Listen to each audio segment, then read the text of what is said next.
গণ অভ্যুত্থানের মুখে তারা দেশ তারা পদত্যাগ করেছে, সরকার ভেঙে পড়েছে, তারা চলে গেছে, সবাই চলে গেছে এবং পালিয়ে গেছে। এই পালিয়ে যাওয়াতে অনেকে আবার মান অপমান বোধ করেন যে হ্যাঁ আমার নেতৃত্ব পালায় নাই, তাকে তো পাঠিয়ে দেওয়া হয়েছে, ফিরে আসেন না কেন? ফিরে তোমার মন্ত্রীরা কই?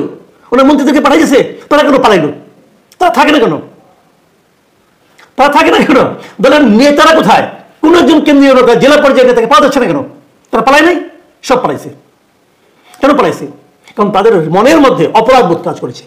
এই অপরাধ যে তারা করেছে, যে যতক্ষণ পর্যন্ত তারা এই অপরাধের জন্য জনগণের কাছে ক্ষমা না চাইবে, ততক্ষণ পর্যন্ত তারা জনগণের মনের মধ্যে ঢুকতে পারবে না। জনগণের সমর্থন লাভে আসা তো দূরের কথা। এটা মাথায় রেখে আওয়ামী লীগকে তার নেতৃত্ব ঠিক করতে হবে। আওয়ামী লীগ তাদের পুরনো নেতৃত্ব নিয়ে আবার ব্যাক করতে চান। অনেকে বলে আনন্দ পান, এক ধরনের উচ্ছ্বাস প্রকাশ করেন, বা এটা দূরে দূরে থেকে সব করা যায়। ফিল্ডে এসে দেখেন আপনার সেই অবস্থা নাই। এটা গেলে একটা কথা। কিন্তু আমি মূল যে কথাটা বলার জন্য এত আলোচনা করলাম, সেই আলোচনাটা হলো, আমি মনে করি আগামী নির্বাচনে আওয়ামী লীগ অংশ নিতে পারবে। কারণ যদি অংশ নিতে না পারত, তাহলে এই প্রধান উপদেষ্টা প্রেস সেক্রেটারি বলতেন যে তারা আওয়ামী লীগকে নিষিদ্ধ করার প্রক্রিয়ার সঙ্গে আছেন। যদি আওয়ামী লীগকে আপনি নিষিদ্ধ না করেন, তাহলে আওয়ামী লীগকে আপনি নির্বাচনে বাধা দেবেন কিভাবে? পারবেন না। তাই নির্বাচনে অংশ নেবেন।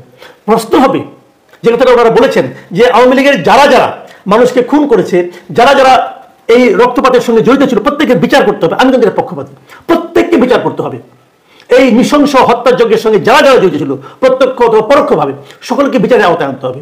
এবং বিচারের আওতায় আনার ফলে অনেকে নির্বাচন করতে পারবেন না, অসুবিধা রেখেছে। তার বাইরেও আওয়ামী লীগের লোক আছে।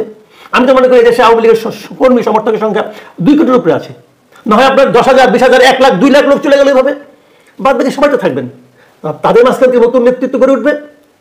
আওয়ামী লীগ কেন প্রত্যাখ্যান করবে? হয়তো করবে, কারণ আওয়ামী লীগ এই শাসনের দায়ভার নতুন নেতৃত্বকেও নিতে হবে। হয়তো আওয়ামী লীগ প্রত্যাখ্যান করবে, কিন্তু করুক।